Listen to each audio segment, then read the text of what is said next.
What's up, Degenerate Nation? Welcome to the Big Bets on Campus podcast. This is the Group of Five and Independence betting preview. I'm Stuckey, and with me, as always, is Colin Wilson. You excited to talk some, it's finally here, Akron and UMass? Well, I mean, this is where we make our money, right? This is where we've cashed UAB 20-1s. This is where we've had our biggest long shots. If you're a college football gambler, it's just same old in Power Five. It's hard to get ahead. And in the Group of Five, a team can go from 0-12 to 12-0 in 2 years. Just ask Central Florida. Ball State, baby. By the time you're listening to this, my MAC manifesto will be out.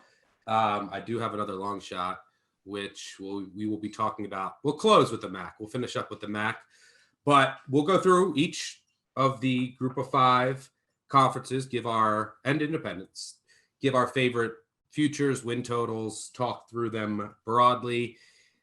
And we'll start with the Fun Belt. What better way to start the Group of Five podcast than in the Fun Belt? And to help us do that, we are bringing in Mike Calabrese, Action Network contributor. You might have heard him on this podcast, the old podcast before. What's going on, Mike? Why don't you give a quick intro and background of yourself? Sure. I am a member of Degenerate Nation, which is great. So I feel like I'm in the proper company here. And certainly my love of the Group of Five it knows no bounds, to be honest with you, whether it's ESPN 3, ESPN Plus, some illegal streamed UMass iPhone feeds, whatever it takes to watch these games. I've been doing it all these years. And this year in particular, I think is justified in getting super excited about the Sun Belt. For the first time, really since the transition to the current system, this New Year's Six system, does the Sun Belt have a legitimate path towards getting that coveted automatic bid? Obviously, they'll have to climb over the champion from the American, and they're going to need some help that's outside of their own control. But when you look at the schedule, Louisiana taking on Texas, App State getting Miami, Florida, there's games to be won to build the resume, not just individually, but of the conference. And the way that it's shifted this year with the East-West divisions, there's a really good chance that we can have a 12-0 matchup in the Sun Belt Championship game, and that could be the springboard to a New Year's Six bowl. Yeah, it's definitely a conference on the rise. Last year, they went 4-1 during bowl season and picked up 5 Power 5 wins in September. Many of you may recall a 17-point Louisiana win over Iowa State. Let's start in the West with Louisiana. It's really hard to make a case for another team in the West to win this division. We'll get to the East, which I think is a little more interesting at the top. But the Raging Cajuns are going for their 4th straight West title. Let's start there, and I'll build a case for a bet that I made, and I'm curious to get your thoughts on it. I played Louisiana under 9.5 wins, and I know this is a team that went 10-1 last year. But they bring back pretty much their entire roster. I think they're entire 2 deep outside of a linebacker. They will miss their 2 star running backs that have moved on. And I think that, that kind of the depth at the running back position has taken a hit. And look, I know this team is really good and they have top 25 potential. But if you look at the schedule outside of my number, which is closer to 8.5, I mean, they go to Texas and they go to Liberty, right? So they could lose both of those games. And if they do, they'll have to run the table in order to get the 10 wins. And I'm just not sure they can do that. And what I think is an improved conference from top to bottom with a lot of returning production. And I know they were 10-1 last year, but this is a team that beat Georgia State 34-31 in overtime. They made a 53-yard field goal as time expired to beat Georgia Southern by 2. They beat UAB by 4, and they trailed by 10 at the end of the third quarter. They beat UTSA in a bowl game by 7. It was tied in a 4th. They beat Arkansas State by 7. It was tied with 2 to go. And they beat App State by 3 in a game where App State missed a 30-yarder at the end of the game to force overtime. So basically 6 of 7 coin flips essentially went their way last year. And I didn't even mention the Iowa State win. Yes, they won by 17, but they were outgained. They had 2 special teams touchdowns. So there's some close game regression that could really be coming to this team. What are your thoughts on Louisiana from a futures perspective and that win total? I actually do think if I were to play it, I would play under for many of the reasons that you list. But I think there's something that's been overstated in all of college football this offseason, which is look at the returning production. How many offensive linemen are back? Do you have your quarterback back? In a given year, this would be such a special collection of players with experience. As you mentioned, their defensive two deep is only missing one player coming back. But in this weird 2021 season, a lot of teams are in positions like this. And I actually look at the fact that we have a known quantity at quarterback, and at least in terms of big plays and blowing teams away that they should, they did not get there, even with Elijah Mitchell and Ragus, being able to pound the rock. I was expecting more out of them when I went back and did kind of a post-mortem on their season. And I totally agree with you. There was a handful of coin flip games, and they weren't just against some of the better teams in the Sun Belt and in their non-conference. They messed around with Georgia State and Georgia Southern and should have got burned in one of those spots. And I agree, Liberty is an incredibly difficult non-conference game. And Texas, for everything that you can say about the transition to the Sark era, and they have a new quarterback and all of that, they're not going to overlook Louisiana. Louisiana now has a bullseye on their chest because of what they did in Ames to kick off last season. So if I were to play it, I'd be with you on the under. Do you see any other team in the West that's worth taking on from a futures perspective? I guess no, but how about from a win total perspective, or a team that might be under the radar, whether it's preseason or later on in the year? Texas State is very interesting to me because generally speaking, when you see a team go from 3-9 to 2-10, you're like, well, they're taking on water. That coach has probably got one foot out the door. Unfortunately for the Sun Belt West, I think they're not exactly a sleeping giant by any stretch, but this is a team that I do think can go from 2 wins last year to budging up against that 6-win number to get to bowl eligibility. And it really starts with how much they're bringing back. McBride, their quarterback, has a little bit. He's a poor man's Johnny Manziel. But Spavital, I think, has created an offense that allows him to make things up on the fly. They have enough returning production. And what's so interesting is they brought in 0 high school kids in this recruiting class. They went all portal. They went all JUCO. And what I think that is going to equate to is they brought in a lot of people who are ready to play right now. And I think when you look at their schedule last season and the games that they were in, they were right in it with SMU. And SMU should have beaten them by 30 points. They almost had a victory in Chestnut Hill beating Boston College. So some of it's coach speak, but when you hear Spavital talk, it's like they really learned what they had. And that was how he viewed last season. They wanted to make sure that they were testing themselves on a weekly basis. I think that's going to pay dividends here. I think they're going to go over their win total, and I think they're going to get the bowl eligibility. The Bobs, Colin must be smiling right now with the Bobs getting some love on the Group of Five podcast. Colin, are you joining there?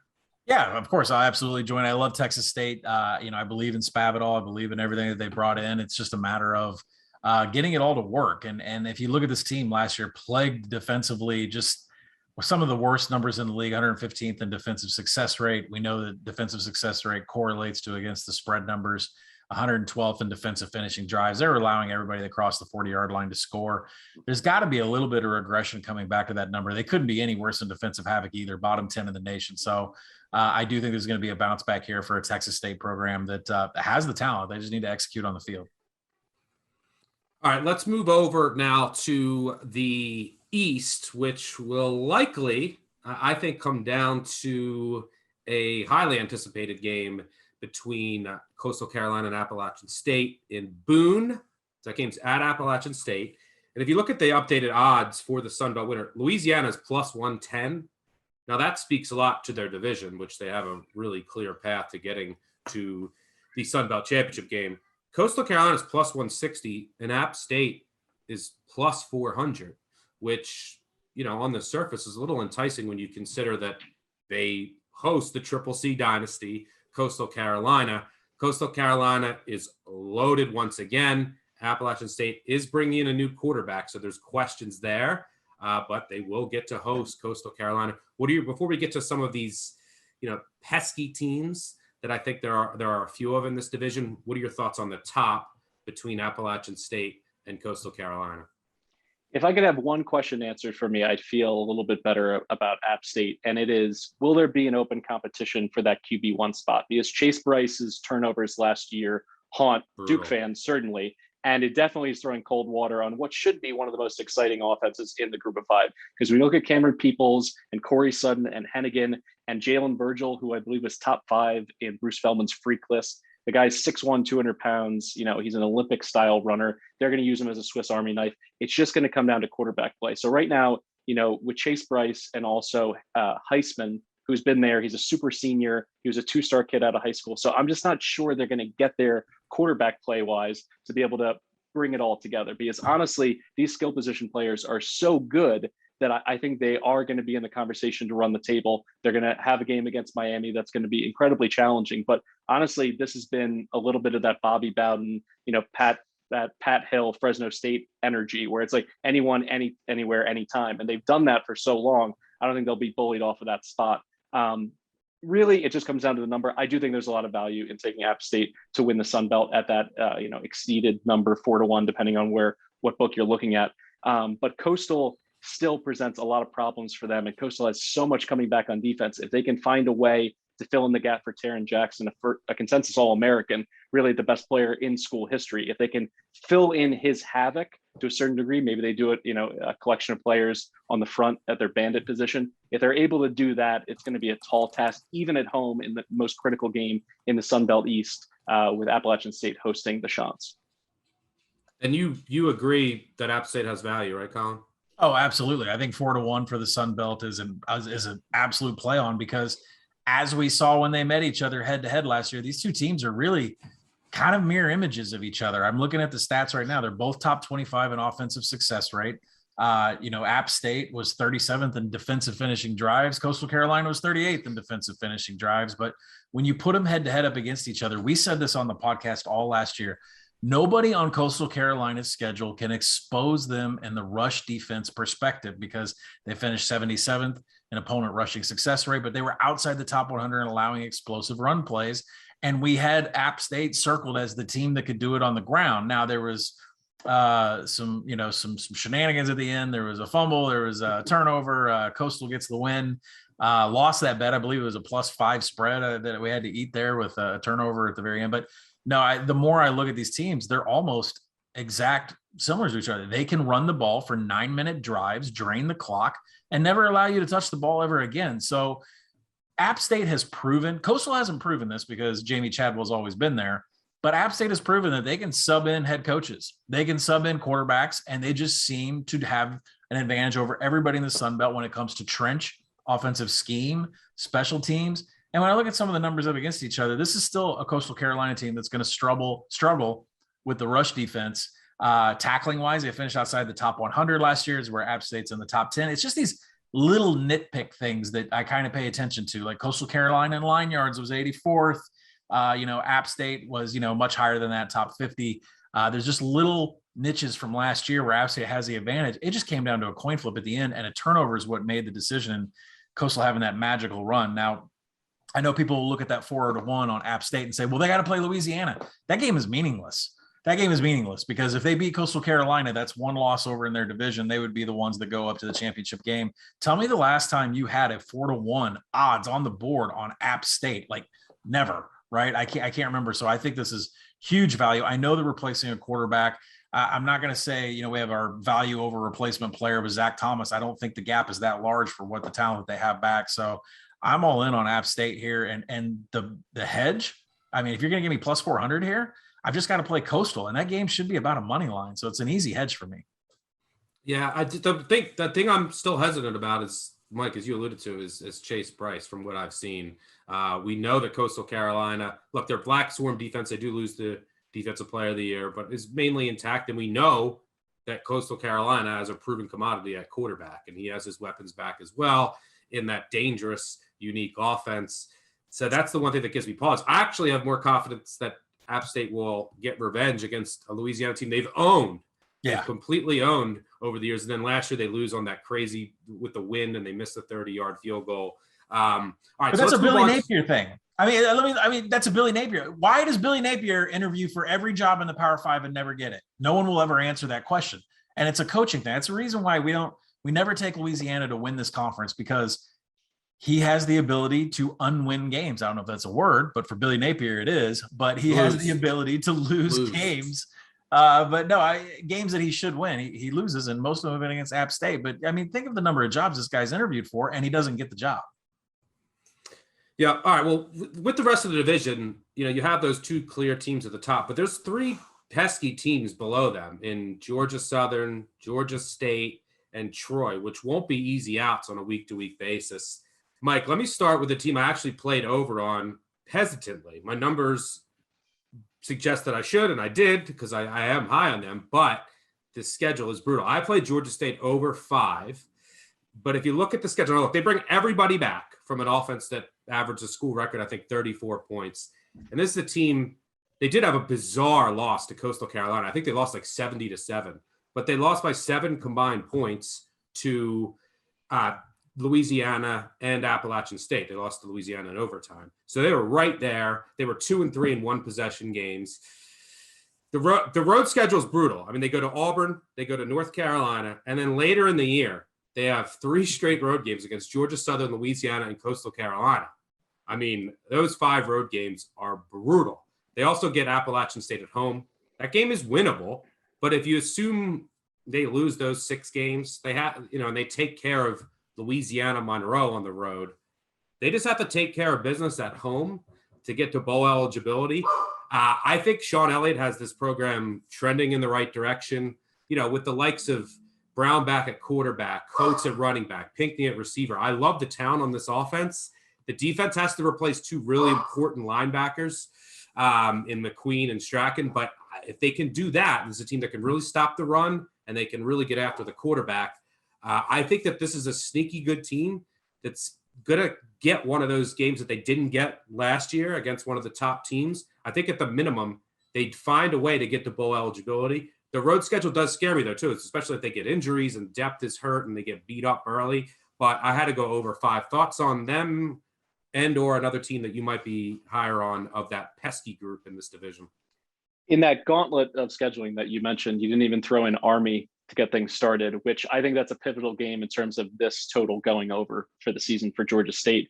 And of all the skill positions you mentioned, Cornelius Quad Brown at quarterback, but also Cornelius McCoy at wide receiver, they have a lot to play with. And when you look at their performances when they played up last year, at least in my mind, I want to see it on tape. I want to feel a threat offensively. So it wasn't them just, feasting on cupcakes last year. It was them playing up in a lot of big games. And also their bowl game was a nice springboard. I think sometimes it's overstated for the national programs. Texas is back, because they won the Sugar Bowl and now they're going to be in the national title conversation. But I do think it matters a lot to these group of 5 teams, and to play the way that they did down the stretch, having confidence now to look back on how they performed against the big boys in the conference. I think they're not necessarily a sleeper to win the East because it's too loaded, but I do like over on that number. And I think, in terms of their schedule, maybe you catch a break with an injury, to a quarterback. Maybe it's Auburn. Auburn is one of those weird teams this year that I have a difficult time kind of slotting where they're going to come up in the power rankings in the SEC, because Harsin needs to rebuild. I think you get a lot of buzz around like a Georgia Tech going from a triple option to a conventional modern offense. But I think in a lot of ways, deconstructing the Gus Malzahn offense and what he built, it's going to take Harsin some time. So maybe that's a game, even just momentum wise, they play well, they keep it within, 2 scores, and that can, benefit them on the back half. The schedule is just so daunting. I think it may at the last minute prevent me from pulling the trigger, but I certainly couldn't talk you out of it based on all of the goods that they have coming back. Colin's done such a great job with the TARP rankings, and half of the Sun Belt returns, close to 8.5 out of 12 potential TARP points for returning production, which is incredible. And Georgia State's right there at the top of the list. So this is a team that has confidence. They have continuity. The coaching staff stays together. I think there's a lot to like about the Panthers. Yeah, I assume that they go 1-5 on the road, but I think that they might be able to steal one of these games, or maybe steal at home against App State. And I think that they find a way to get to 5-1. A sneaky part of this schedule that I do like, you mentioned the Army game, is they start with Army, which means they have extra time to prepare in the offseason. And they also see Georgia Southern every year. So they do see a triple option. They're familiar with it. Sometimes you have these teams that play Army and haven't seen a triple option in 3 years. And then when they play Georgia Southern on the road, which was obviously a winnable game, they would have already seen a triple option earlier in the season. So maybe that swings a win or two, that preparation, and then seeing the triple option twice. Colin, any thoughts on kind of this group of pests in this division. Well, it's interesting you mentioned that because I think ULM did zero prep for the triple option last year and got ran up by 50 points against Army. I don't know if I'm Well, their defensive coordinator quit like a week before. Yeah, I'm not going to look it up. That was bloody. That was brutal. No, I mean, I kind of agree with the rise of Georgia State here. They just need to kind of get to the next level. The problem is they fall in the division they do and not over in the West. I think a team that I liked at the beginning a couple months ago was Troy at 6.5. Lots of indicators. Second order win total specifically said they should have done way better than 5 and 7. They returned just a huge bulk of everything. And there are a number of games on this schedule that they should be they're projected as double-digit favorites. We're talking Southern. I've even got Southern Miss. I've got Troy at -7 there. There's other games like Texas State, South Alabama. There's just a number of games on here where Troy is going to be favored by more than 7 in at least 5 of their games. And then there's another where they're, projected just, barely into coin flip. So they're going to be less than +7 underdogs to App State. Georgia State's another one of those. It's a coin flip. So Troy has 5 definite wins on their schedule and then a handful of coin flips to get them what was 6.5 and now 7. So I would look for the 6.5. I think Troy is a team that is very well coached, on the rise, returns everything. And second order win total held them back a little bit last year. Carlton Marshall from that defensive group too, just an incredible player. And I think he will be in the running for defensive player of the year in the Sun Belt. So not just experience, like legitimate playmakers. I think he's going on 3 years in a row, leading the team in tackles. He's all over the field. Yeah, he's a tackling machine. Any final thoughts, Mike? Appreciate your time and joining us here. We have to talk about ULM. ULM in complete rebuild mode. Win total the lowest by far in the conference. Put your hand up if you're taking Jackson State on the money line against them. I think it's in week 3. I'll go ahead and take the Fighting Deons in that spot. I'm projecting it ULM -17 against Jackson State. I mean, that sign me up. Would have to double check. What kind of money line are we going to get on that number there in week 2? No, there's no other game on this schedule. They're even close. I think South Alabama may be their next one. And, South Alabama, they seem to have talent come in, especially at the skill positions. But every time I start talking about taking it over on the team, Stuckey and I seem to lose money. So, no, I don't know who else ULM is going to beat. The 1.5 is out there juiced like crazy. But you got to find a second win. We're not sure they can beat Jackson State. Any final thoughts, Mike? I think that basically wraps it up. I do think there's a little bit too much negativity on how bad the West is. I think between Arkansas State and South Alabama, one of them is going to figure it out offensively. Both have, upside at the quarterback position. Lane Hatcher in particular, if he can rekindle some of the magic, he'd been playing musical chairs at quarterback for so long. Now that it's his team, I think there's a decent chance that they could have some punch offensively. And South Alabama in a similar way, with Jake Bentley stepping in at quarterback with a lot of Power 5 experience. The Jalen's out at wide receiver. Jalen Tolbert in particular is a stick of dynamite. So I think those teams could be feisty. I want to see early on if they put it together. And if they do, they're a team that, I'd like to play for some backdoor covers in September. I want to see Arkansas State get one stop first. Watching that defense last year was, unbelievable at times. All right, thanks to Mike for joining us. You can find him on Twitter at East Breeze. That's BREESE. He will also be doing some content for us on this feed. Again, Big Bets on Campus. Make sure you go subscribe, rate, review. It's really helping us out. We got up to number 1 in the football rankings. But because we're on our own feed, we can do other stuff in college football. Mike has my blessing, our blessing. He's one of us. He puts his work in. So don't hesitate to listen to anything that he puts out on the feed. Thanks again for joining us, and good luck this season, and enjoy the belt. The belt it's only shown us love, certainly, as college football bettors and fans. So I'm looking forward to the national pub it's going to get, and rightly deserves this fall. There you have it. All right. Thanks again, Mike. Thanks for coming on, Mike. Take care, guys. Yep. All right, let's move on to Knockout Conference USA. If you like bad football, this is the conference for you. You could argue that 10 of the 14 teams are outside the top 100 in a logical power rating set. It's a bad conference. I have 2 plays here. I bet Louisiana Tech over. Shocking. I bet Louisiana Tech over 4.5, which I hated this team last year. I thought they were extremely inefficient. I faded the shit out of them against TCU, and then in the bowl game, this team couldn't move the ball. They couldn't run it. They had so many lucky wins, like last second wins, just pulled a bunch of wins out of their ass, and I wanted to fade them. But this is still Skip Holtz, and this is a guy that all he does is get to bowl games.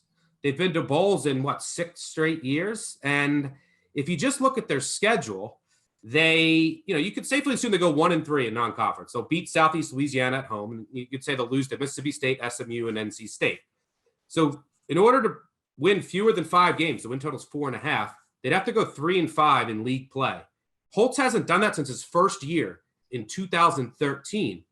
And their 2 crossover games against the East are against the 2 worst teams, Old Dominion and UTEP. They have 3 winnable road games against Old Dominion, UTEP, and Rice.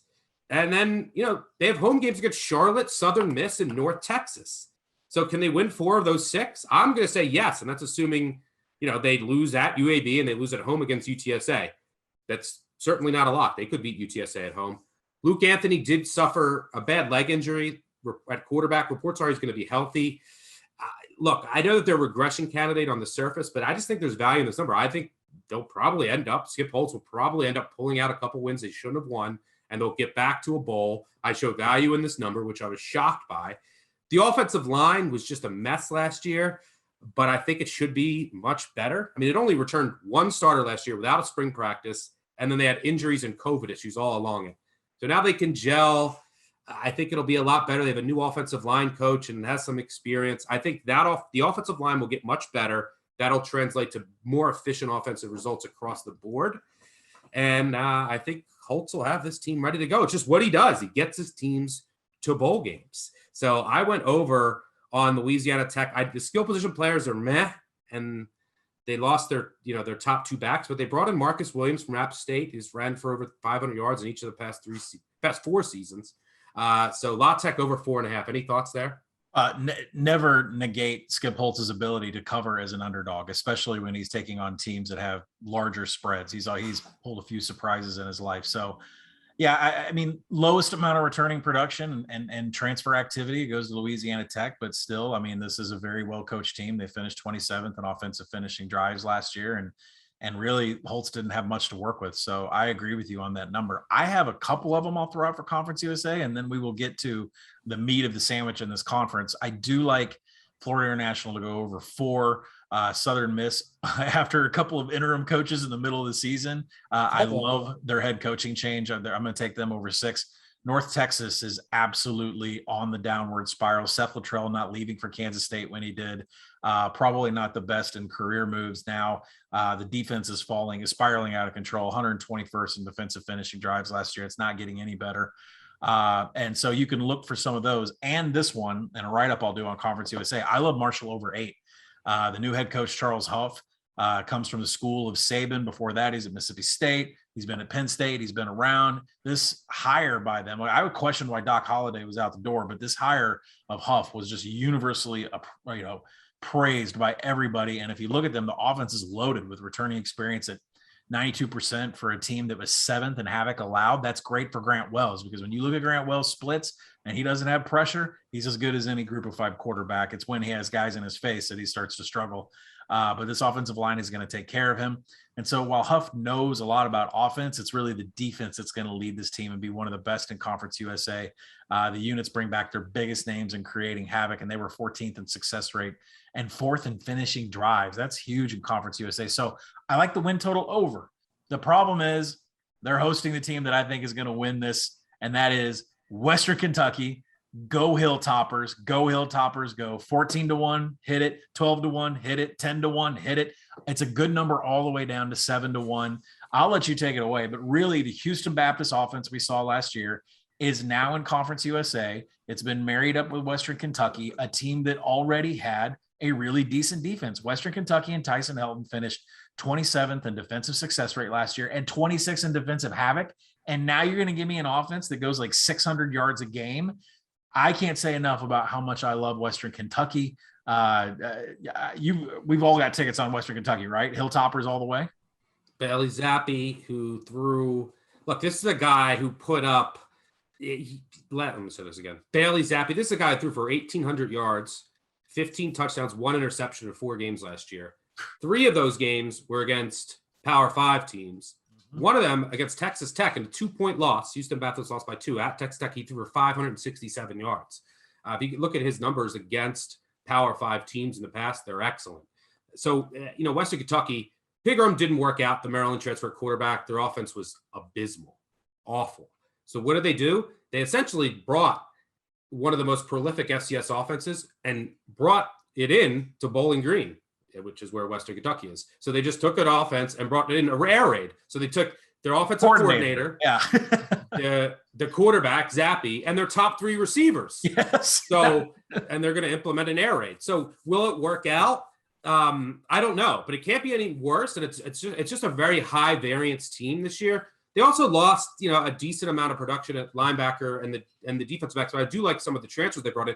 But again, high variance situation on the defense. If it works out, the defense, which usually is excellent, could be even more special. D'Angelo Malone, I think, will have a bounce back year at the one defensive end spot. The defensive line will be great. So this is a high variance team in a bad conference and in a wide open division. Their 2 biggest competitors for the division, Marshall undergoing a coaching change. Florida Atlantic has to find a quarterback. So it's not like Old Dominion hasn't played in 2 years. Old Dominion hasn't played forever. It's wide open. Now, I don't necessarily like the win total over 5.5 because it could blow up, right? If it doesn't work out, I'm not investing, but the upside is huge, which is why I like, I just found a 10-1 yesterday that I bet. I'll put that in the app right now. And I think that the upside of this team in a really bad conference is worth investing in. Bailey Zappi and that air raid, if it clicks and it works, Western Kentucky can easily win this conference. Yeah, some of these defenses in this division, Middle Tennessee finished 85th in success rate on defense. Charlotte finished 108th on defense and success rate. Some of the numbers in finishing drives. This Western Kentucky offense, if they could do what Houston Baptist did, Conference USA is not ready for this. I'm not even sure Marshall's defense, which was great against Conference USA, I'm not sure that they're ready for this. Just to take those numbers that we saw against Texas Tech and North Texas and plug them into this conference. This is a Western Kentucky team that has already beaten Arkansas.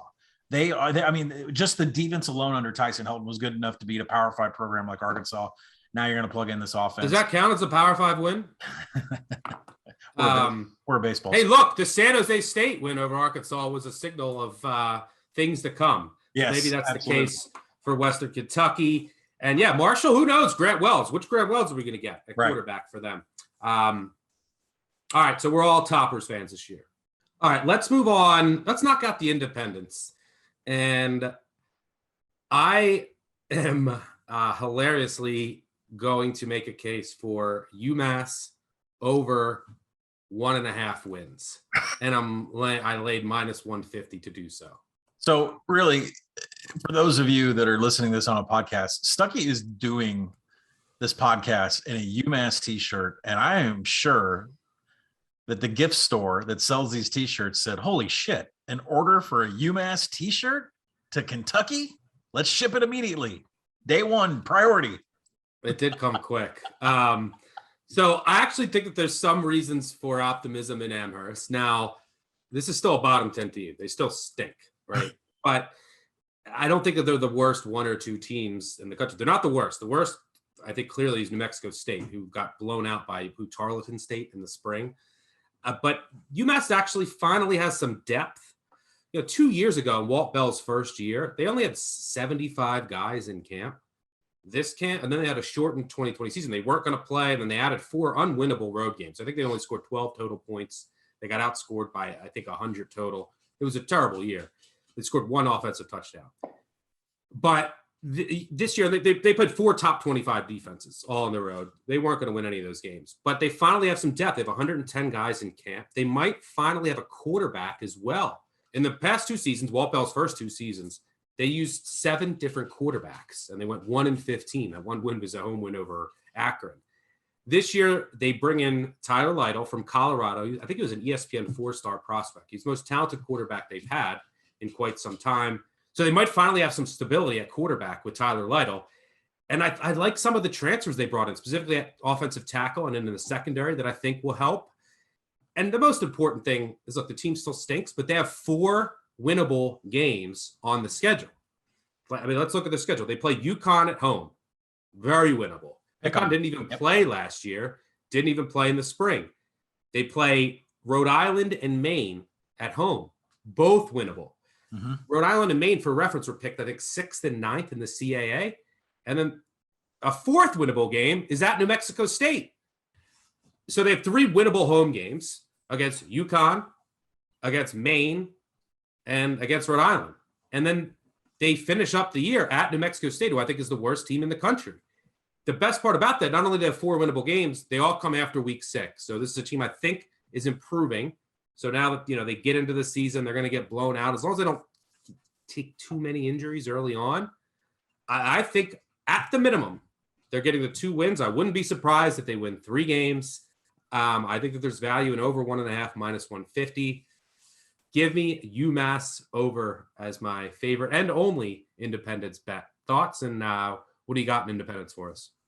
Yeah, I think it depends on the market number that you're going to get. I mean, I'm staring at over 1.5 minus 160. It'd be nice to get 1.5 with least amount of juice, but hey, you called out the games that are absolutely winnable here. And that's a problem for a lot of these college football teams, especially in the group of 5, is building depth. The transfer portal has created a way for the Oklahomas and the Ohio States of the world where if they don't have any depth at right guard, they can go out and get a 3rd stringer. And it's also created sort of a place for people that don't get a starting spot in the Power 5 to fall down to the group of 5 teams and find some playing time. Having playing time actually matters to a lot of kids. And that's what Walt Bell needed to do. He needed to clean house. He's cycled through a defensive coordinator already. Some of the players that were on the roster when he first got there, not really happy with the hire, not really happy with how much he dogs them in practice. I mean, working them, full pads the entire week. There were some message boards lighting up about his treatment of the players. And the fact is you're just not going to get UMass to a level if you just continue to treat the program as a joke, which Walt Bell is not. So you look at those games that Stuck mentioned. UConn projected to make a pick. Later in the year, Rhode Island, I project UMass to be minus 10.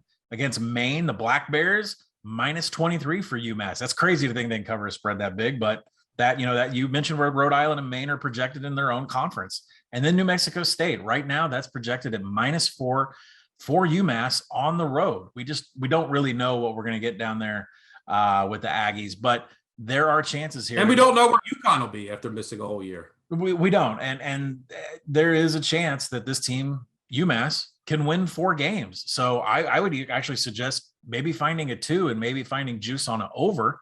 There's plenty of options here to hedge because these games, Rhode Island, Maine, New Mexico State, they happen at the end of the year. If you happen to pull one off against Eastern Michigan, who could lose a game against UMass, it's not completely out of the question, then you're rolling.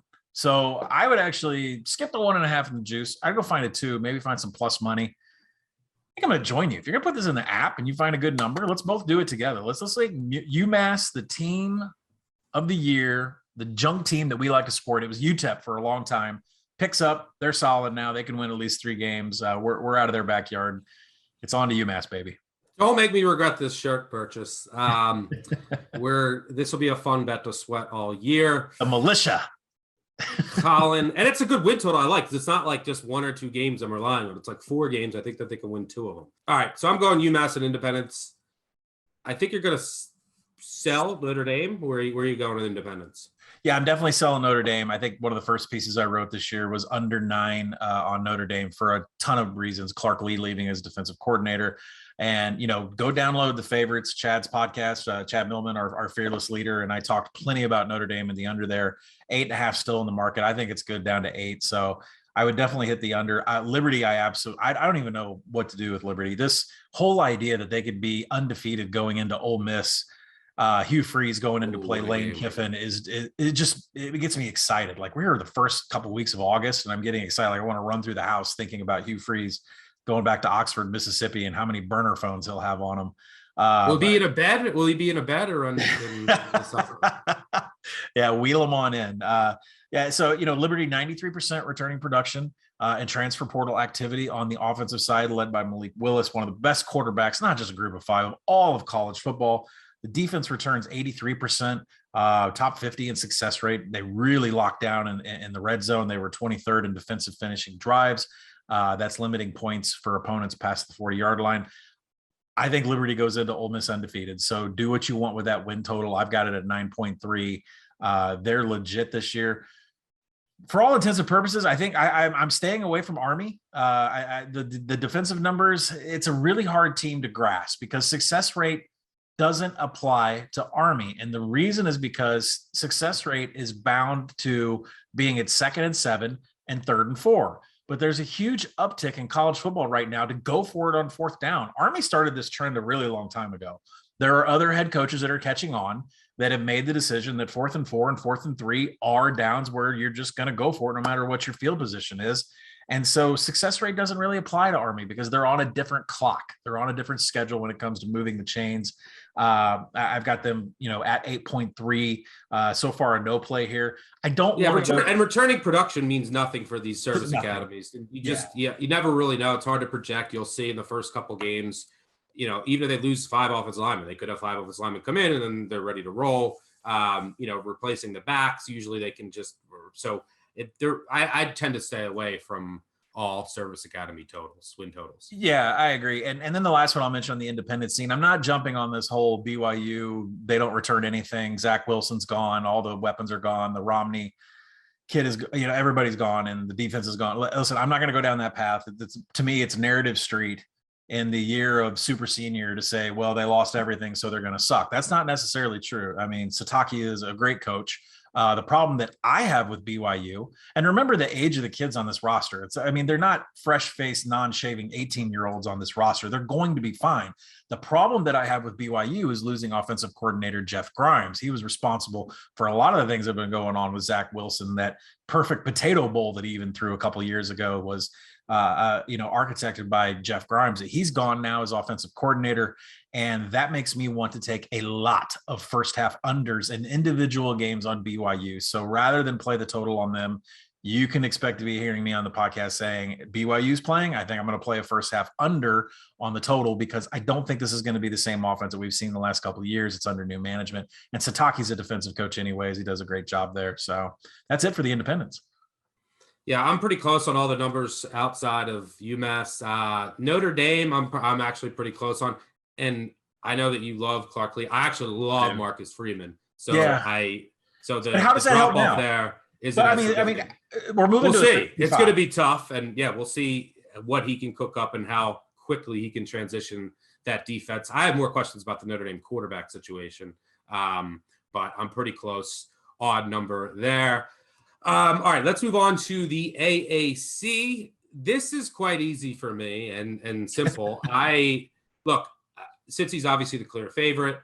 I kind of like the upside of Houston if you can find a good number, but it's hard to make a case for any other team besides Cincy coming out of this conference.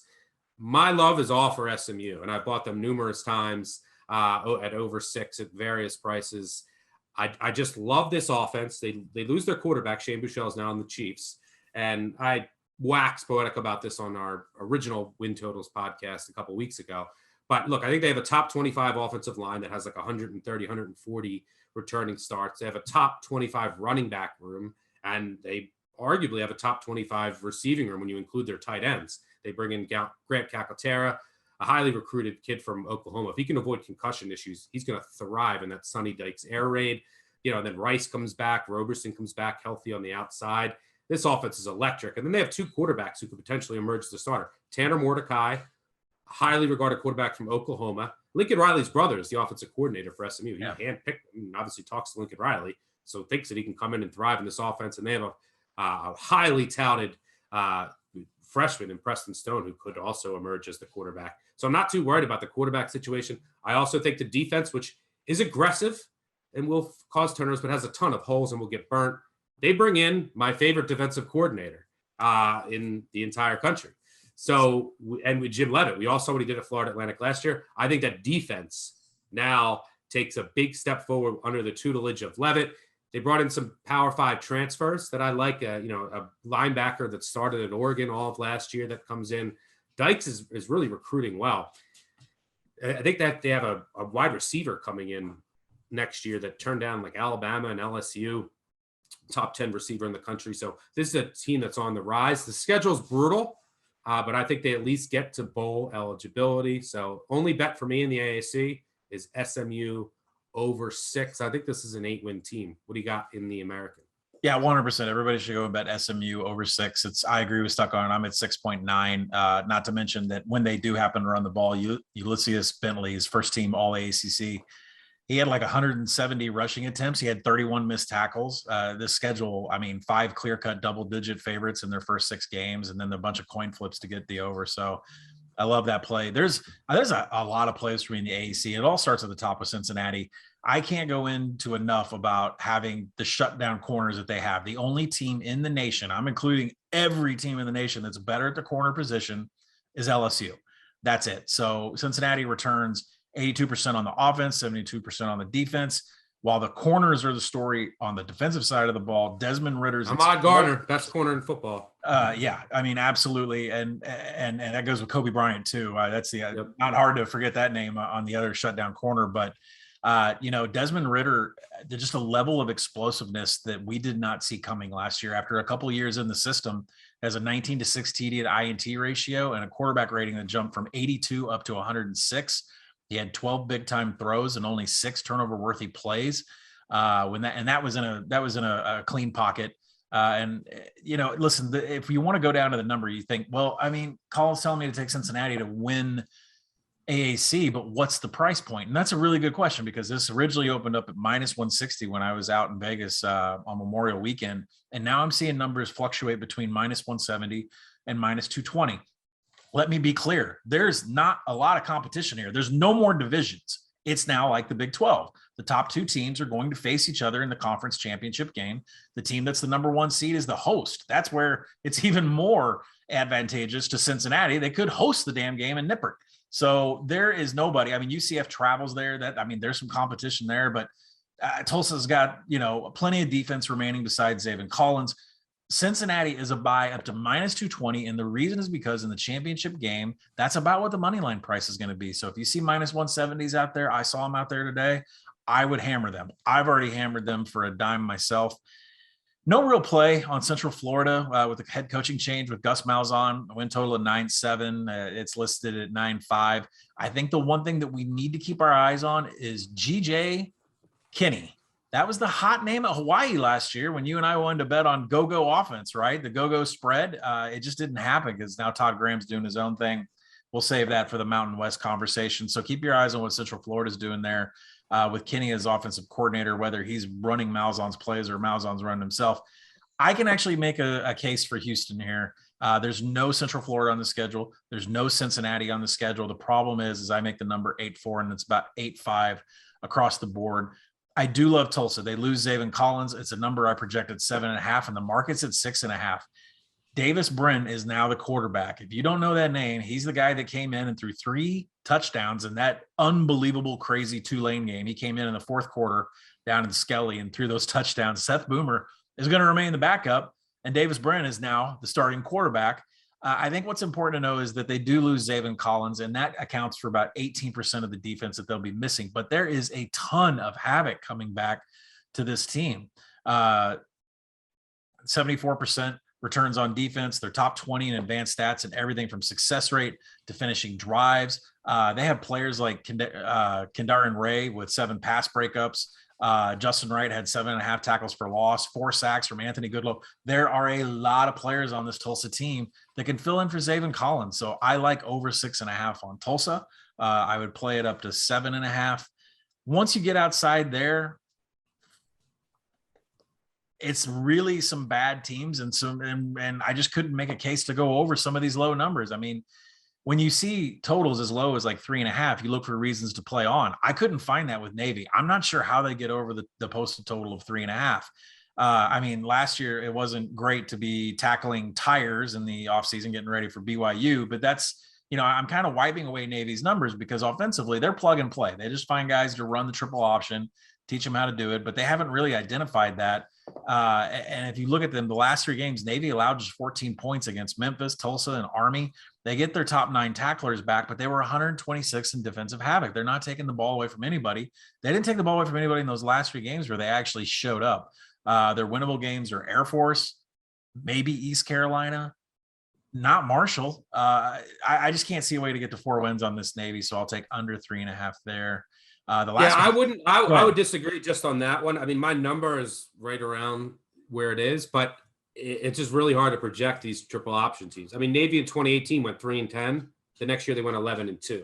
Right. So, and Navy, if everything works out and, their running game is back, it was historically bad last year.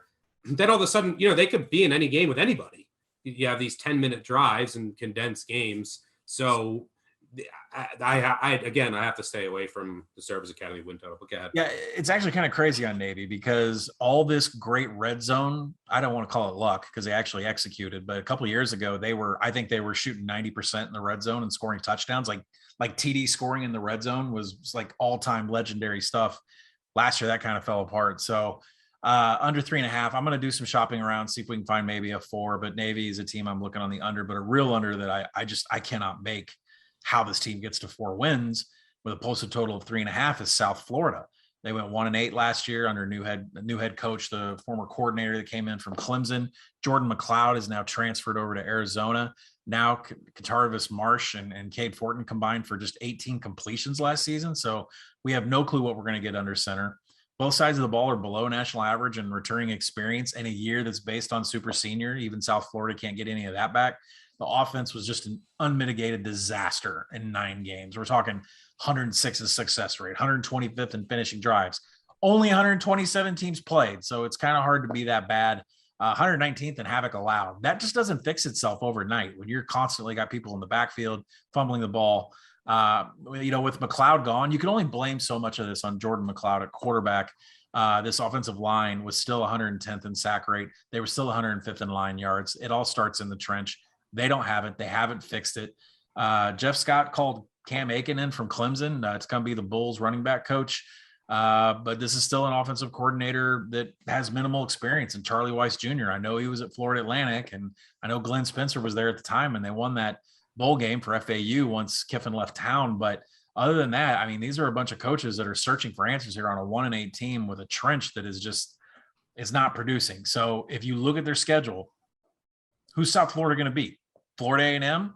That comes after East Carolina, BYU, Houston. They should be 7 to 13 point underdogs to all those teams I just named. You get outside of Florida A&M, I can't find a win on this schedule. So South Florida under 3.5 for me. I can't even make 3 wins. So no Bulls for me this year. Yeah, the one I would disagree with you on is Tulsa. I could make a case. It's going to depend on how well Bryn plays. He played well coming in. But I just think Boomer's terrible. But you look at how important was Collins. That's the question on that defense. I know Player can play it on that defensive line. He's a great player, no pun intended. But you look at what they did last year. How many comeback wins did they have? I mean, they would just get down. I mean, you look at the Tulane game. It was an absolute miracle. Then they didn't South Florida. They should have lost. They got all those botched calls. Yeah. There was just some lucky wins for Tulsa. It'll come down to how Bryn plays, because last year, Zach Smith, their quarterback, he just wasn't efficient early on in games. If Bryn can actually bring some more efficiency to the passing attack, then I can get on board. I'm not playing under on Tulsa, but just playing devil's advocate there. All right, good stuff. If you had to say your favorite bet in the AAC, what would it be? Well, I'll bypass the juice Cincinnati to win the division, and I'll go ahead and say South Florida under 3.5. I literally cannot for the life of me. And I mean, I've checked everybody else and got as much info as I can on this team. There's no direction. There's no trench. And I don't think there's any hope for them getting to 4 wins. Let's move on to the Mountain West Conference. Fascinating conference this year, in my opinion. We'll start in the Mountain Division.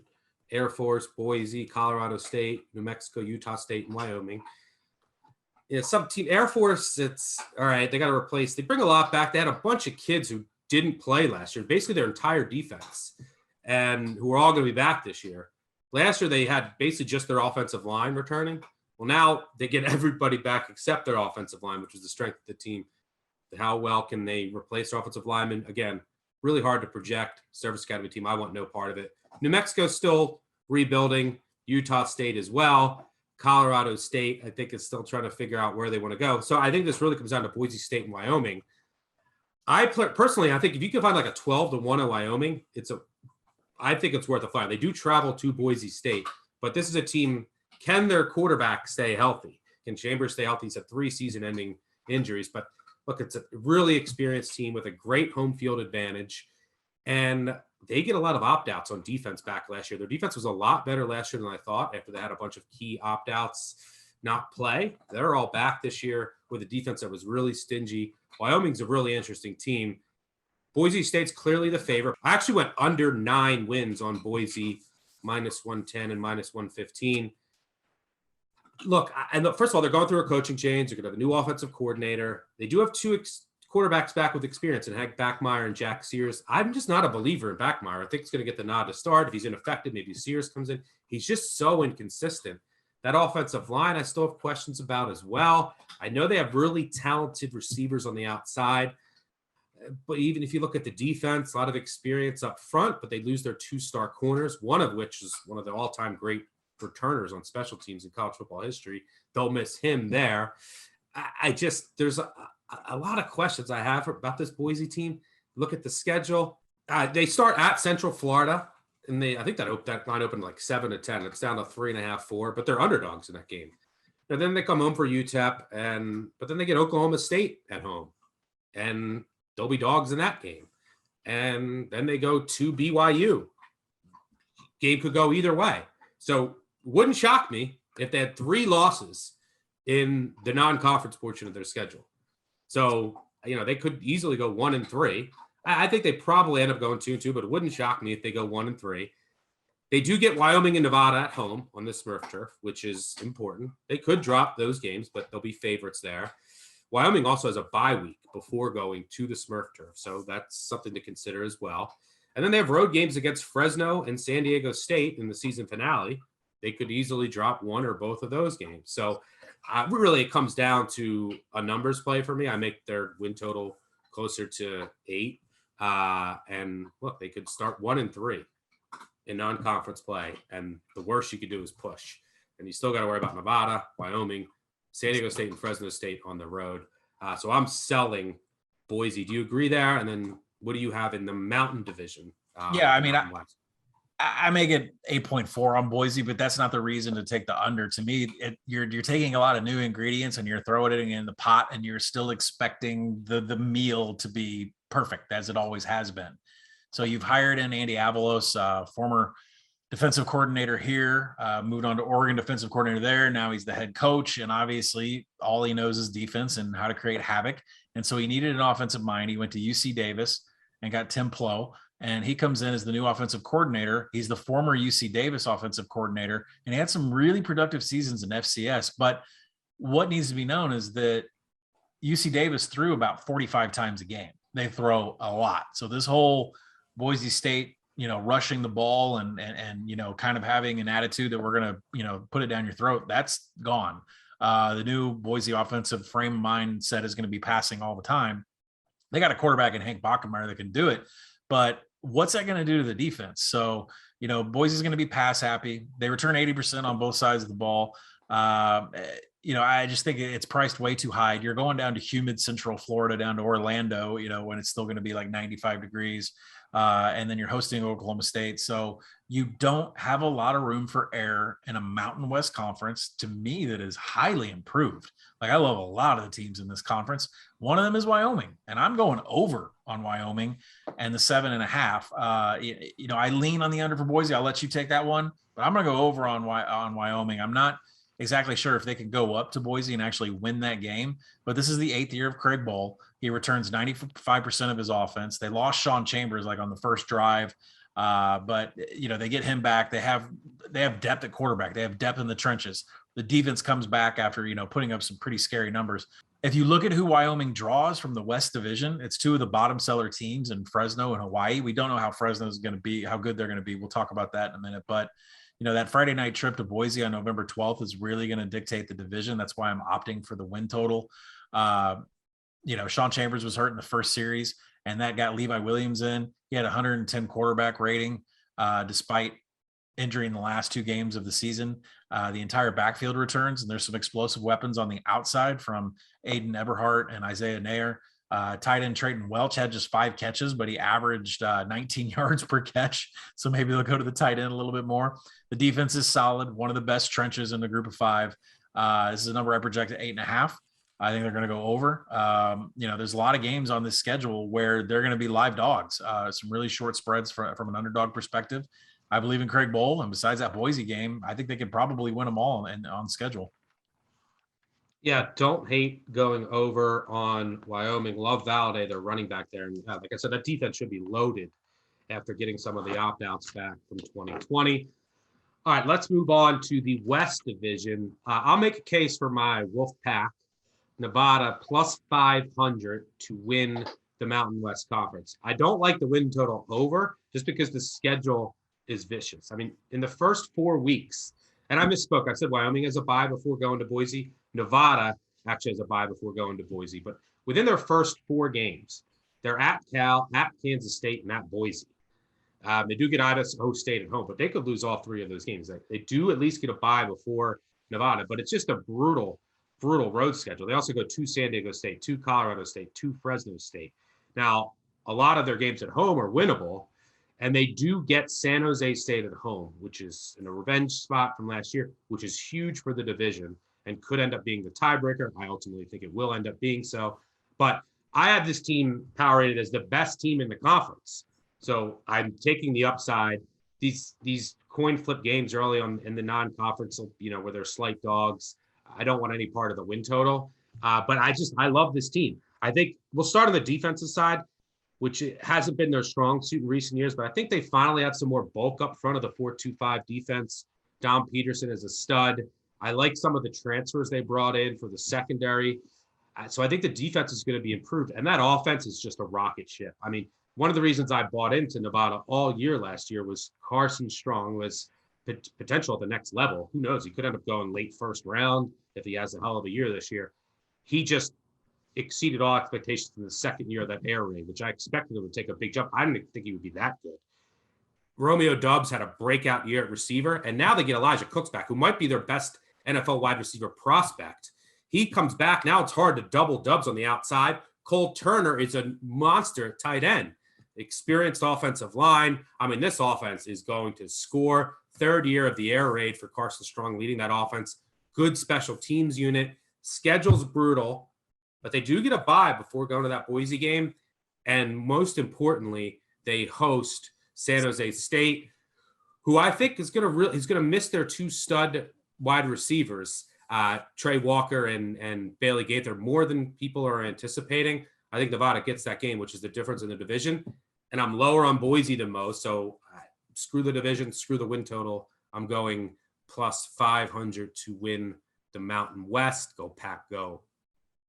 Yeah, I'm completely behind you on this. I think Nevada at 5-1 to win the Mountain West is a play to make, but I might actually wait to hit that number. There are shops available that will put up conference odds in the middle of the season after the first few weeks. There is a great chance that this Nevada team starts off getting into mid-October without an FBS win on their schedule. They could start off 1-3, Cal, Kansas State, Boise State, all on the road to start. I think Idaho State, they can win that game, but that doesn't count as a FBS win. So yeah, absolutely staying away from the win total, but this Nevada team can win the last 7 games on this schedule. No problem whatsoever. And if you want to know how good Carson Strong has been, a 27-4 TD to INT ratio, that is backed up when you look at the fact that he's had 23 big-time throws and only 7 turnover-worthy plays through last year. So Carson Strong is just on another level in this Mountain West. I absolutely love this team, but I think this is something where they could drop that first conference game to Boise, and some of these shops to put up conference odds, like, in early October, that's when you want to fire on Nevada because they can win the last 7 games on this schedule. So I'm with you there. There's another team in here that I wanted to talk about, which is Fresno State, because it seems like everybody just kind of forgot about Kalen DeBoer. And Fresno went through some things last year that people don't, realize. They're a team out of California. They were locked out of their facilities forever. California had one of the, as far as COVID rules go, like they couldn't get into their facilities, I think, until the week that they had to play. Both success rate and explosiveness were top 35, and running back Ronnie Rivers returns. The schedule is, pretty unkind. It makes a difference in the projections with Nevada for the division. So I'm not really looking for Fresno to win the division. But the Bulldogs host Boise. They travel to Wyoming, and in mid-October, they get San Jose State to end the season. The defense in 2020 under defensive coordinator William Inge ranked 17th in success rate and 23rd in havoc. That was a surprise. Complete surprise that Fresno was able to pull that off. With Kalen DeBoer going there, we thought it was the offense that would probably carry all the water on this team. But the list of opponents in 2020, they didn't really present that much difficulty if you look at their schedule. So I don't know how much we put into those numbers, but Fresno's top 12 tacklers are back, and they should be ready to go in the opener against UConn. The schedule is really tough. Oregon, UCLA. There's no doubt there's 4 wins on this schedule with UNLV, UConn, New Mexico, and Cal Poly. There's 4 wins right there for Kalen DeBoer to win. I think Fresno can win those games. After that, you get into a handful of coin flips: San Diego State, San Jose State, Hawaii. There is a lot of chances on this schedule to get to 6 wins. I like over 6 on Fresno. I think we've all kind of forgotten how great Kalen DeBoer was as an offensive coordinator at Indiana. Ronnie Rivers is an explosive running back. Give me Fresno State over 6. Are you buying or selling your boy Nick Starkel? It is the ex with his Justin Bieber shirt. I saw he retweeted a funny story that someone wrote. It was like the worst quarterbacks in the SEC since 2016 or something. Yeah. And it had Starkel for Texas A&M and then Starkel for Arkansas. Are you buying San Jose State after a surprise season in 2020? It's a hold. When we're talking about stocks, buy, sell, hold, it's a hold for me. And the reason is something that we talked about on the Pac-12 podcast. The person that was the architect for this San Jose State comeback was Ryan Gunderson, the passing game coordinator. He worked wonders with Starkel, really trimming up some of the turnover-worthy plays that he had at Arkansas and he had at Texas A&M, which got him to San Jose State in the first place. He's no longer on the San Jose State staff. Their numbers are really priced correctly. A really high win total. Odds for the Mountain West are not that great. I think if you're going to look for a long shot over to hit, I think you got to look at San Diego State. I'm not sure. I don't want to get thrown out here for taking overs on San Diego State. Oh, no. I love the Aztecs over 6.5. San Diego State overs have started in August. I don't know if I'm going to take individual game overs, but I am going to take San Diego State over 6.5. Lottery. Brady Hoke's in his second year. The Aztecs finished first in success rate, third in defensive havoc, 21st in finishing drives. I mean, that sounds like a bad number, but that's still top 25. So the 3-3-5 is going to stay intact. There's not going to be a lot of changes there. It really comes down again to me betting on offensive coordinator Jeff Hecklinski. Stability at the quarterback position is needed after they just had a number of stats fall outside the top 100. The team, I'm not going to be betting overs, but Carson Baker's gone and Lucas Johnson should get the nod at quarterback, even though he had just 24 attempts and Jordan Brookshire had 74. Johnson had an average depth of target of 12.1 yards. He can throw it deep, and he had one big-time throw and no turnover-worthy plays. On 8 rushing attempts, he went for 10 yards apiece. So he's got some legs. He can throw the ball. He didn't make any bad decisions. He's penciled in as the starter here. But if you look at the schedule, San Diego State's going to play New Mexico State, UNLV, New Mexico, Towson. I mean, those are all wins right there.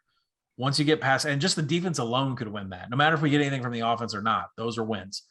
Hawaii, they can't stop rushing attacks. That's bad against San Diego State. Chalk that up as a win. We don't know where Arizona's going, and by game 2, is there, San Diego State's defense going to be good enough to shut down Jed Fish? That's another possible win. So the 5 games leading up to the season-ending game against Boise State, they all act as a hedge to this win total. I absolutely think San Diego State's going to get to 6 wins pretty fast. And then you're going to have 5 games towards the end of the season on this schedule where you can hedge out of a win total of 6.5. So I'm going to stay away from the totals on the overs weekly on San Diego State. I feel like, Hecklinski is going to get this offense going at some point once he gets stable quarterback play, but I love San Diego State over 6.5. Lots of chances to get out of this bet after they win 6 games early in the season. Shocker. I actually think Lucas Johnson is terrible, so that's why I am not buying San Diego State. And we will see if you do avoid those San Diego State overs. Easy to say now in August, but we'll see come September. All right, let's finish up and move on. And a better way to finish up the Group of Five podcast than with some action. Look, the MAC, it's really hard to take, we talk about priors and how much to weigh last year, and it's difficult because it was such a unique year for many teams. It's especially difficult with the MAC. You had, just conference only schedules. In some cases, some teams only played 3 games. I think Ohio only played 3 games, and 2 of them came against Bowling Green and Akron. I mean, what can you take from that? So really hard to decipher some of the results from last year. Some teams more so than others. But let's dive in here. We might as well start with the MAC East, and we'll just get the shit out of the way. Out of the way now. Let's start with Bowling Green and over 1.5 plus 110. Look, this team stunk last year. It was one of the youngest teams I've ever seen in my entire life, and they couldn't do anything. They didn't lead for a single second. They got blown out by Akron. They didn't win a game. Matt McDonald returns under center, former Boston College quarterback. He was awful last year. Worst quarterback in the country by any measure. Now, he had off-season shoulder surgery. Maybe he wasn't healthy. His throw motion just looked Does that explain his throwing motion? I don't know. We'll see. Maybe that will help their passing game, but here's the problem. Their offensive line got depleted by transfers, a medical retirement. They only returned 14 career starts on the offensive line. That's projected at 4 freshman starters. And 10 of those 14 starts are by their right guards. That means their other 4 have combined for 4 total starts. Then you look at they lost their top 2 pass catchers, including they had a first-team All-MAC tight end. He's gone. Their best receiver's gone. The running back room is decent, but they don't have an offensive line. They don't have a receiver. Who knows? McDonald, who missed the whole spring. Their 2 backup quarterbacks are freshmen. They also missed the spring. And then the spring got cut short because of COVID. Not great, Bob, for a team that's trying to rebuild from scratch with 75% of the roster is still freshmen and redshirt freshmen. Look, the defense couldn't stop a nosebleed. They do get rid of Brian Van Gorder, which I think is a positive. Anytime you get rid of Brian Van Gorder, it's good. They're going to change from a 4-3 to a 3-4. How much worse can it really get than last year? I don't know, but they lose their 2 best linebackers and their top corner, who all transferred out. It's just freshmen across the board. This is going to take another 2 to 3 years. They did have a promising recruiting class, but here's the question, what it really boils down to. This team stinks. But if you want to bet over 1.5 at slight plus money, which I won't. I project them at 1.3. I won't put my money near this team, and I won't recommend you do. But you'd have to look for 3 possible wins. They have 3 games, or if everything broke right, they could win at home. Murray State, South Alabama, and Akron. Revenge game against Akron. I think they probably win 1 game. I can't see them getting 2. I make the number 1.3. I'm not betting over 1.5 with this team that's still in complete rebuild mode. What is your number? My win total on them is 0.97. They are projected to be minus 4.5 against Murray State if you were to integrate Sagarin ratings in there. Once you get past that, this will lead into the next team. I can't go over a 1.5 number, but this will lead into the next team. To me, with the Akron game, it all depends on Tion Dollard. Tion Dollard and his status per some of the issues that he's having off the field means everything to Akron futures to me. Yeah, Tion Dollard, who shined last year at running back, despite a really bad offensive line. He's currently suspended for a gun charge. Status is unclear. Apparently, he's in a diversion program, so if he completes that, the charges could get dropped. Who knows if he's going to play? The quarterback room has some experience. Zach Gibson, who's just always been terrible, but he has no help at offensive line. And then Cato Nelson, you'll probably remember that name. He was out last year with shoulder surgery. DJ Irons, a JUCO transfer, is also in the mix. They do have 6 of the top 7 targets back at receiver, but they do lead their top receiver, Nate Stewart, who transferred to Montana State. The offensive line has been so bad the past 2 years. There is at least some experience this year. Yes, there's 4 projected redshirt freshmen to start around their center, but all 4 have starting experience, at least last year. The defensive line, they lost everybody. It's really undersized. That's the biggest question. See, they could just be pushed around. The linebackers, strength of the team. First team all Mac, Bubba, Arslanian, and Brandon Bischoff, they'll clean up a ton of tackles, but the defensive line is just so bad. You would expect just experience to help the secondary. Again, still a bad team, bottom 5 in the country, over 2 minus 110. Where do you find the wins? Okay, they played Bryan at home, win. I mean, that's a clear win. And then they're at Bowling Green. So they'll be favored in that game. Would you have them as a favorite there? Yeah, I've got Akron -6 against Bowling Green. Yeah, they'll be a favorite there, but they could drop that game. Bowling Green, Bowling Green, I think their losing streak will be over because they should beat Murray State. You would think, maybe. But if not, it's revenge, and this is maybe if they lose to Murray State, this is the one chance Bowling Green has. So can I go over 2 minus 110? I don't know. I can't find if Doward plays. I think they could win those 2 games. Then they're at 2. Where else do they win? I mean, they have to pull off an upset at home. They're not going to win on the road against anyone. Against Kent, Temple, Buffalo, Ohio, Ball State, or Kent. I mean, those are tough teams in the MAC. So it's tough for me. I project 2.0 on the dot for Akron with the uncertainty of Dollard. So I can't go over, unfortunately, as much as I wanted to. We will have to just find a spot to play Akron during the season. No play on the win total. Yeah, Bryant and Bowling Green obviously being the wins. And for me, if you're going to beat Kent State at home towards the end of the season, you have to have a player that misses tackles, and that guy is Tion Dollard. So until we get information on Tion Dollard. And why do I say Kent State? Yeah, Kent State's offense is like the excellence of Maction, but their defense has fallen off even more of a cliff. I guess if you want to lead into them, I mean, number 1 overall in success rate, number 1 in finishing drives offensively. Offensively, Sean Lewis has this thing clicking.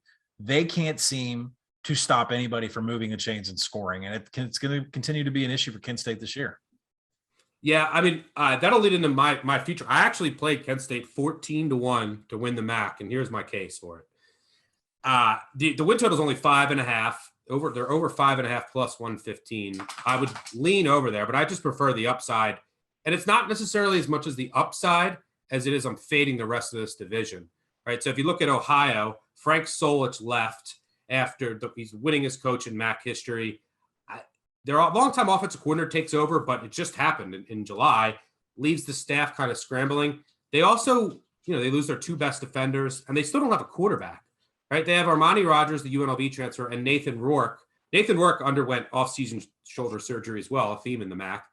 He's more of the thrower. Rogers is more of the dual threat.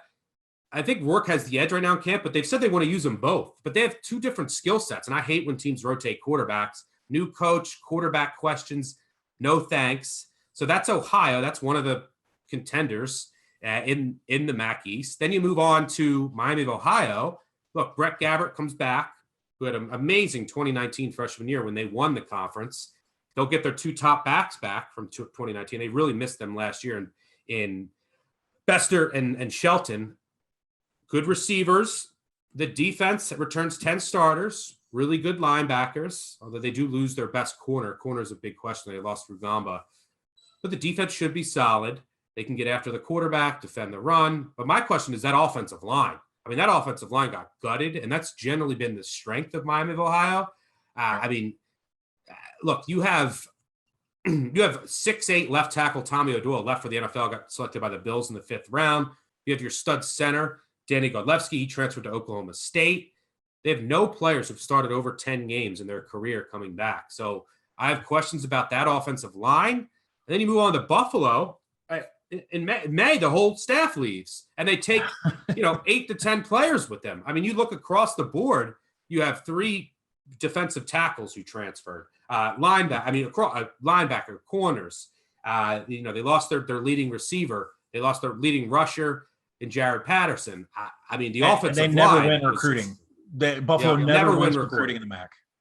Yeah, the offensive line got absolutely gutted. 3rd-team All-MAC guard Jacob Gall transferred to Baylor. Iowa Sickler went to the NFL. He just signed with the Eagles, their stud left tackle. They lost Ishman to a transfer. Their offensive line coach left. They return the third fewest starts of any offensive line in the country. It's bad. None is gone at receiver. Their stud tight end is gone. Patterson is gone. I know Kevin Marks is a good backup, but this offense, I think, is going to take a major step back. I'm selling Buffalo. I'm under 7.5 on them. I know the number was higher, but look, so these are teams. Buffalo, major questions. Miami, Ohio with their offensive line. Ohio with who's their quarterback, coaching change. I mean, they have a coach who hasn't been a head coach since like 1997, I think, at Northwestern Oklahoma State. So major questions. That leaves Kent State, and Kent State's defense stinks. But at least they have 8 of their top 9 tackles return. It's really the run defense. Anyone can run all over them. Because I like some of their pieces they have in the secondary. Elvis Hines, I think, is a good corner. Sherrill comes back at safety. Can they do anything from a scheme perspective or just experience to stop the run? Because they really can't. I mean, you saw them against Buffalo. Buffalo just ran it down their throat and put up 70 points. But look, they have the best quarterback in the conference in Dustin Crum. They have the best, I think, offensive line in the conference.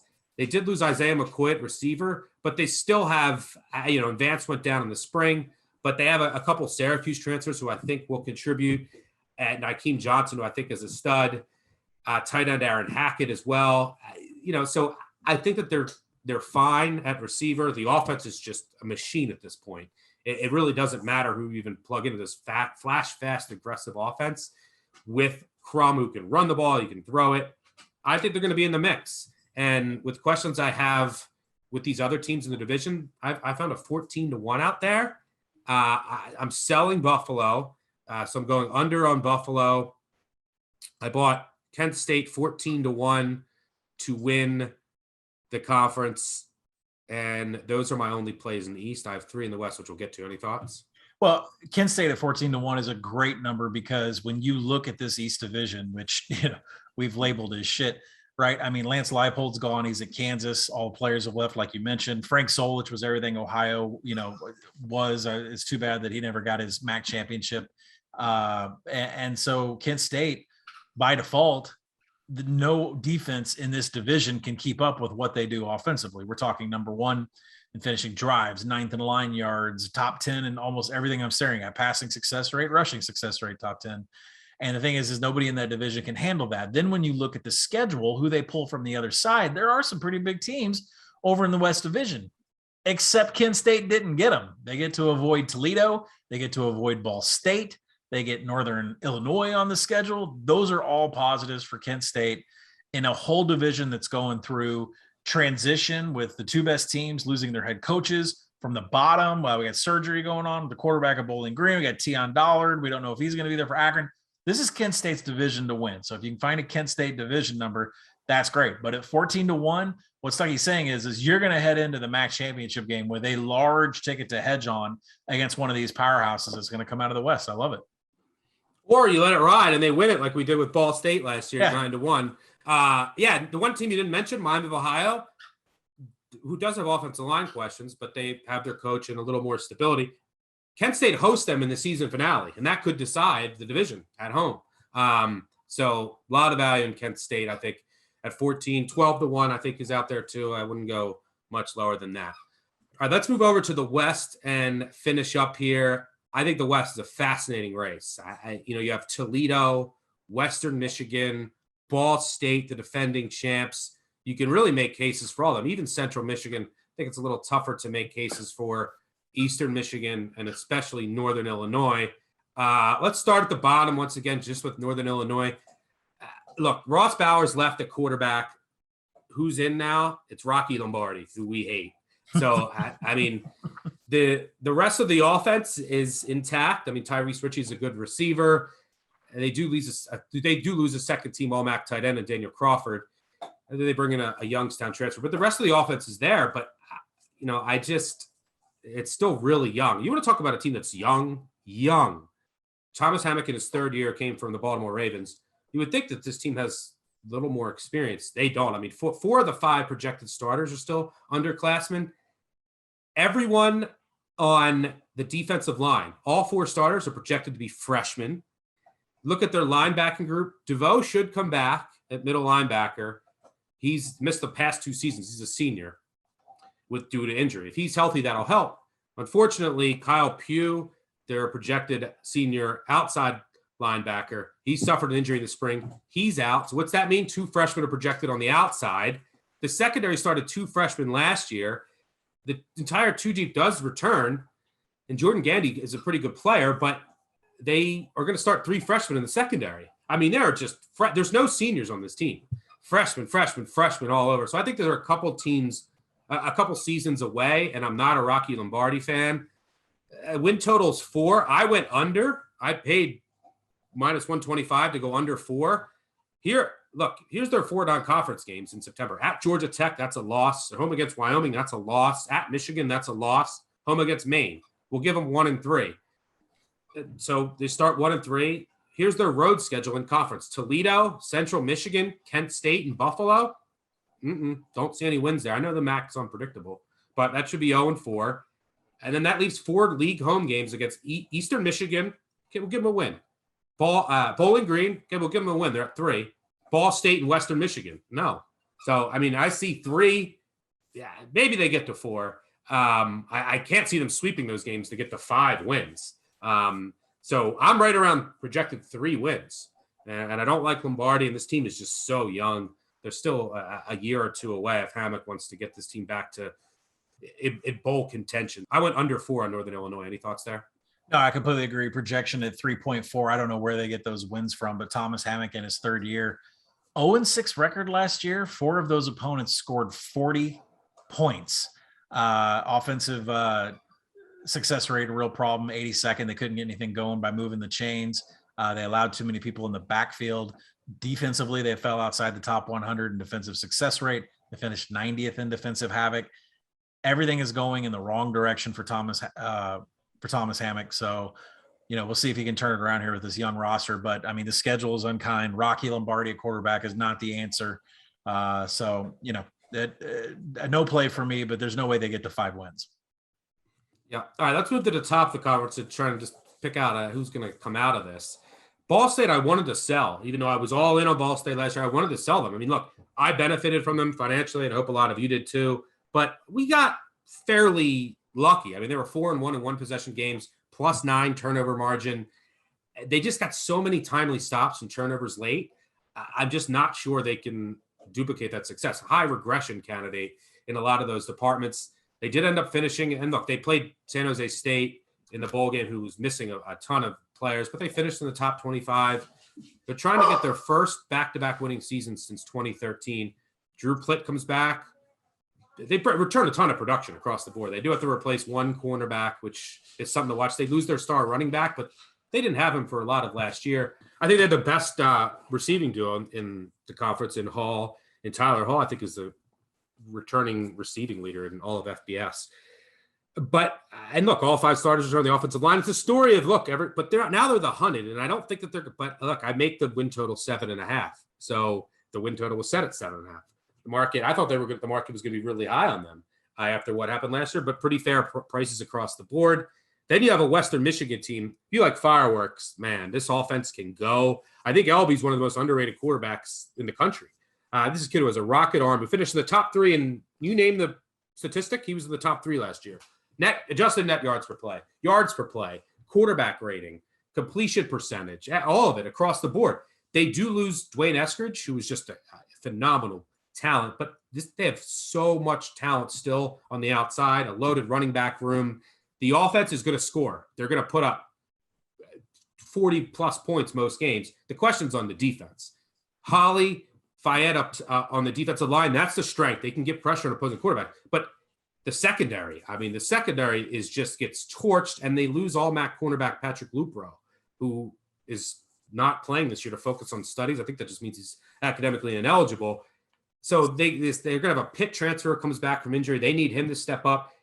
It's projected right now a receiver that they transition to corner is going to start at corner. So it's really scary in the secondary.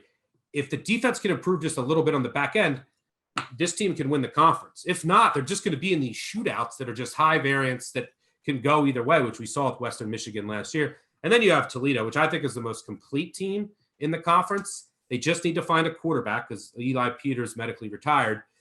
You have a Georgia Tech transfer, Tucker Gleason, in there. You have Carter Bradley, a redshirt freshman, Dequan Finn. They're in a competition right now. If they find a quarterback, this team, the offense is going to be great. Koback running the ball. They return all 11 starters on defense. This team just has experience for days. The defense, look, Deshaun Johnson, I think he's on the Nagurski list. Defensive end Jamal Hines. They're, Deontay Johnson. They have a linebackers, a stud, 2 all-MAC safeties, a lockdown corner in Womack, who finished top 5 in pass breakups each of the last 2 seasons. The defense has players all over. It finally is a title-worthy defense. And now they had Judge Culpepper, who gives them, from Penn State, who gives them size at the nose tackle position, opposite of Johnson. So I think they're the most talented team. I'm projected as the best team. They return more production than any team in the country. I don't think that means as much as people are saying, because so many teams have experience returning, but this team is loaded. They came agonizingly close to 6-0 last year. They lost 2 games by 3 points each. They were leading by 10 against Western Michigan with 2 minutes to go. And then they fumbled at the Ball State 40 in the final minute, down by 3. So, I really love this team. I love the upside of them. I wanted to buy them. And don't forget the home field advantage. They had the best home field advantage in the MAC with fans back at the Glass Bowl. This team, I look, they went 1-2 in 1-possession games last year, -3 turnover margin. Some positive regression might be coming their way. Here's the thing. The market is priced correctly on them, in my opinion. Like, the market knows how good they are. I did buy them. I did bet an over 8.5 wins. Since I'm like around 9.3, 9.4. So I show value in there. But I can't bet them plus 200 to win the unpredictable MAC. So that's my thoughts on the top. You also have Central Michigan, which could be in the mix. And then EMU, which I didn't mention. Go ahead and get in there. I'll stop my MAC rambling. You got anything in the West? Well, Eastern Michigan, I love on a game-to-game basis, not for the division or for the conference, because Preston Hutchinson just has certain advantages with his size and his arm. So there will be spot plays on Eastern Michigan. No one does more with less than Chris Creighton, especially now that Lance Leipold's gone from Buffalo. So Eastern Michigan will be a spot-on play during the season. I think, when we mention TARP, transfer activity, and returning production, everybody in this division from an offensive perspective, Toledo's at 95%. Right? Eastern Michigan's at 87%. Central Michigan's at 91%. There's a lot going on here. Defensively, it's the same thing. The national average is 77%. Everybody in the West on the MAC returns at least 77% on the defensive side of the ball. Toledo's at 88%. Eastern Michigan's at 85%. And although I'd argue what they did on defense was pretty terrible at 127th in defensive success rate. But I think when Stuck tells you that Toledo is the team that's going to pull out here in the division, one thing that you need to consider is this schedule. This schedule is extremely conducive to Toledo having every chance in the world to win this division. When you take a look at it, they're going to start off with Norfolk State. We'll figure out who the quarterback's going to be, right? We start off with Norfolk State. Then we go to at Notre Dame. Win or lose, you're getting great experience for the MAC. We'll figure out who the quarterback is by then. But then you get Colorado State at home, which a game that has no meaning in the MAC whatsoever. So you get these 3 games before you start conference play, and you'll figure out who your quarterback is by then, because there's a lot of redshirt freshmen on this roster for the quarterback position, because everything else is resolved. The line, defense, everything with Toledo, all those positions are figured out. And once we get to conference play, it starts off at Ball State. Now, once they get done with that game, win or lose, they play UMass, right? It's like a pseudo bye week. And once they get done with that, Northern Illinois. And then after that, they get Central Michigan and Western Michigan. If they get through that part of the schedule, the rest of November, when action really starts, and Tuesday nights and Wednesday nights and bad weather and all that gunk fires up with this conference that we love so much, the remaining schedule in November is Eastern Michigan, Bowling Green, Ohio, and Akron. Bowling Green and Akron and Ohio, no Frank Solich and Eastern Michigan in the month of November. You don't have to go through anything that's tough whatsoever in the worst weather month of the year. So let's just say Toledo's like completely reliant on this passing offense that they have, whoever they identify, or they need the turf to be in a certain situation. I just think the schedule is completely conducive to Toledo winning this division. I think they're the ones that are going to face Kent State in a game that's probably going to be 120 points. I don't know what the total is going to be in the MAC championship. I know it's priced correctly, but Toledo is the only play. Western Michigan definitely has the offense to keep up, but they were almost dead last in defensive finishing drives. They let everybody score. Eastern Michigan, I mentioned their defensive success rate, not so great. Ball State, they won the conference. They made Stuck a lot of money, but they were outside the top 100 in defensive success rate. So whether they can repeat what they did last year, they depended a lot on havoc. They depended on a lot of drives going their way just from that. And I'm not sure if that's repeatable. So Toledo is the play. I know it's a little bit square because they're the ones that's priced correctly. But when you look at this schedule, and especially when you look when MAC fires up on Tuesday and Wednesday nights in November, it's a cakewalk for Toledo. Yep, I completely agree. I didn't mention it, but I did play Western Michigan over 6. I make it closer to 7. And I know the defense is a concern, but I think this will be 8. This is a team that's kind of, since Fleck left, they haven't really peaked or broken through. But 7 straight years, they haven't had a losing record. I think they make that 8. They at least get to 6. I make it close to 7. So I did play over there. All right, before we get out of here. Week 1. What's that? Western Michigan beat Michigan week 1. Yep. Prospects for the money line round robin underdog parlay right there. Absolutely. All right, really quickly, since we've already talked about them all, let's go 3 and out. First down, favorite over. I have to say SMU since I've talked about them so much, and it is the first bet I made and my favorite one. But honorable mention UMass over 1.5, which is going to be my favorite sweat of the summer. Favorite over for you? Yeah, favorite over for me is going to be Wyoming. They have a schedule conducive to winning 9 games. They do travel to Boise, but outside of that, Craig Bohl gets everything on the offensive and defensive side back. One of the best defenses in all of the group of 5. And they have depth at the quarterback position, something that they sometimes lack. So I love Wyoming to be a contender in the Mountain West, but definitely to go over the win total of 7.5. Yeah, UMass 4 winnable games, by the way, against teams. All 4 teams didn't play last fall. All right, second down, favorite under. I just talked about it, so we need to go into it. I'm going Northern Illinois under 4. Way too young, not a Lombardi fan. Mac, I think, overall improved. I cannot see this team getting to 5, and I make their win total closer to 3. Under on the Huskies. Your favorite under? Yeah, I'm going to go under on South Florida. I don't know where they get wins on this schedule, just Florida A&M. Things are going in the wrong direction for Jeff Scott since he's left Clemson. This is a team that's outside the top 100 in offensive success rate, almost dead last in offensive finishing drives. They can't turn drives past the 40-yard line into points. That wasn't a problem at Clemson, but it's a problem at South Florida. Jordan McLeod transfers out. Not that he was the answer at quarterback, but they don't have any answers at quarterback, and they don't have any answers in the trench.